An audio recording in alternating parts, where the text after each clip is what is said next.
اور مسئلہ یہ ہے کہ آج امت میں نوجوانوں کو آگے بڑھانے انہیں کام دینے کا مزاج نہیں. اور آخری بات جسے کہہ کر میں اپنی گفتگو کو ختم کرتا ہوں، آج نوجوان نسل کی کاؤنسلنگ کی ضرورت ہے، اور کاؤنسلنگ 2 مرحلوں پہ خاص طور. ایک مرحلہ جسے ہم ٹین ایج کہتے ہیں، جب ایک نوجوان بلوغت کی دہلیز پہ پہنچتا ہے، 13-14 سال سے لے کر 22-21 سال تک کا جو مرحلہ ہے، یہی بگڑنے کا اصل مرحلہ ہے. اسی وقت جنسی جذبات پیدا. اس مرحلے میں نوجوان نسل کی رہنمائی کہ عفت کیا چیز ہے، پاک دامنی کیا چیز ہے، اپنی زندگی کو بے داغ کیسے رکھنا ہے، عورت کا فتنہ کیا ہے، لڑکی کا فتنہ کیا ہے، اور لڑکی کے لیے لڑکے کا فتنہ کیا ہے، یہ ہمارے بچے بچیوں کو سمجھانے کی ضرورت ہے. اور اس مرحلے 12, 13, 14 سال سے 22 سال تک کا جو مرحلہ ہے، اس مرحلے کے نوجوانوں، لڑکوں لڑکیوں کی کاؤنسلنگ کی ضرورت ہے. اور دوسرا کاؤنسلنگ کا مرحلہ، کاؤنسلنگ بیفور میرج. کاؤنسلنگ، ہم لوگ کاؤنسلنگ کی بات کرتے ہیں کب؟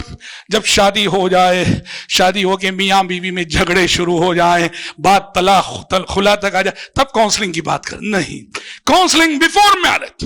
شادی سے پہلے کاؤنسلنگ کرو. لڑکوں کو سمجھاؤ کہ لڑکی کے ساتھ کیسے گزارا کرنا چاہیے، لڑکی کی کمزوریاں کیا ہوتی ہیں، کیسے برداشت کر کے چلنا چاہیے. لڑکیوں کو سمجھاؤ کہ مرد کے ساتھ کیسے گزارا ہونا چاہیے، مرد کے ساتھ مرد کو کیسے خوش رکھنا چاہیے. یہ کاؤنسلنگ بیفور میرج کا اگر اہتمام ہو گیا نا، یہ آج کل گھر گھر طلاق خلع کے جو واقعات حادثات پیش آ رہے ہیں، یہ سلسلہ رک جائے گا، ختم ہو جائے گا. دعا ہے رب العزت سے پروردگار عالم مجھ کہنے والے کو، آپ سبھی سننے والوں کو، سماج کے ذمہ داروں کو، علماء کو، اہل اثر و رسوخ کو، اللہ تبارک و تعالی نوجوان نسل کی سدھار میں اپنا رول اور اپنا کردار ادا کرنے کی توفیق عطا فرمائے. اللهم آمین. بارك الله لنا ولكم في القرآن العظيم، ونفعنا وإياكم بما فيه من الآيات والذكر الحكيم، إنه تعالى جواد كريم، ملك بر رؤوف رحيم ورب حليم.